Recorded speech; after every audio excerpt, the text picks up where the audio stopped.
আমি মনে হয় মিডিয়াতে সবচেয়ে বয়স্ক একজন।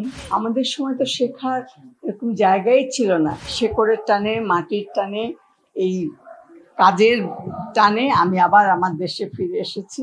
এবং না, বয়সের সাথে সাথে এখন তো কাজ কমিয়ে দিতে হয়। 84 বছর বয়স চলছে এবং আমি মনে হয় মিডিয়াতে সবচেয়ে বয়স্ক একজন মানুষ। তারপরেও মনের টানে কাজ করি। আর এইসব কাজগুলোর জন্যে ছুটির দিনেও যেখানে আমার অপশনাল কথা সেখানে ছুটে আসি, কারণ আমি নিজেকে ভীষণ গর্বিত মনে করি, অনুপ্রাণিত মনে করি যে আমাদের সময়ে যে 2টি পেশা বা 3টি পেশা ছাড়া মেয়েরা অন্য কোথাও আসতো না। এখন মেয়েরা উদ্যোক্তা হচ্ছে, নিজেরা এগিয়ে আসছে এবং অন্যদেরকে সেই সাথে সাথে কাজের জন্য যে অনুপ্রাণিত করছে, এটা আমাদের জন্য একটা বিরাট বিপ্লব আমি মনে করি।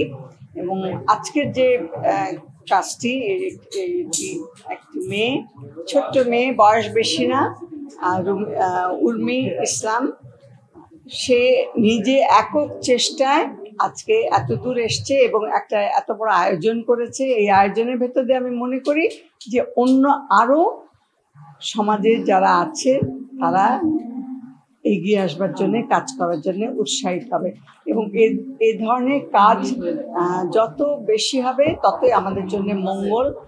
এবং আমি আরো আনন্দিত যে এই কাজগুলোকে উৎসাহিত করার জন্যে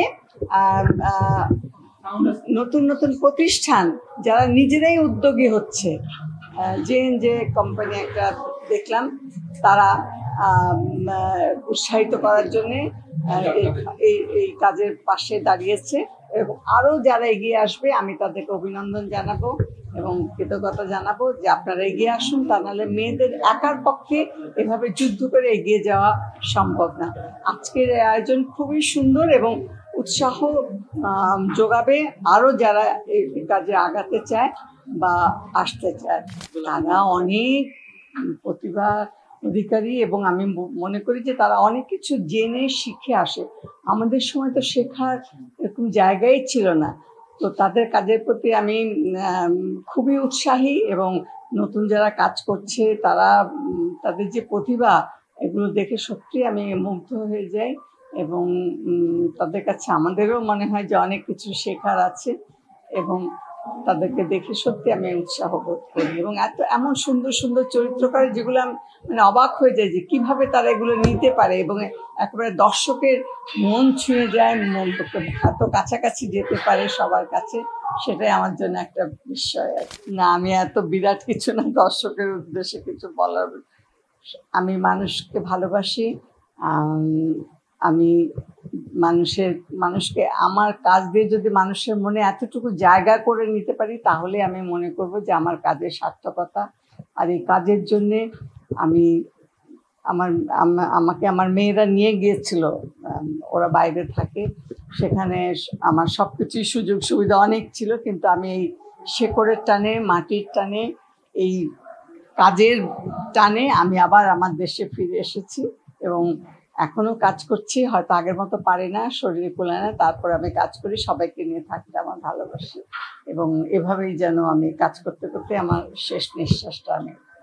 অঞ্জনা খুবই লক্ষ্মী একটা মেয়ে, ছোট্ট একটা মেয়ে। ওর মা মনে আছে আমার তখন মাত্র গুলিস্তান সিনেমা, যেটা এখন নাই আর, ওটা তৈরি হয়েছিল প্রথম ইনগ্রেশনে। ওর মা 4 বছর একটা মেয়ে নাচ করছে পুতুলের মতন, মানে এখনো ভালো করে জানে না, তারপরেও সেই মুগ্ধতা।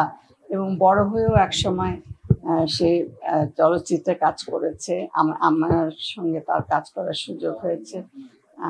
এইরকম কিছু শিল্পীকে আমরা অসময়ে হারিয়েছি, যেটা আমাদের জন্য খুবই বেদনাদায়ক এবং আমরা সত্যিকার অর্থে মূল্যায়ন করি না, মূল্য দিতে জানি না। চলে গেলে আফসোস করে অনেক কথা বলে, কিন্তু শিল্পী যখন থাকে সে সময় তাকে আমরা মূল্য দিতে পারি না। এটাই আমার মানে কষ্ট আর কি।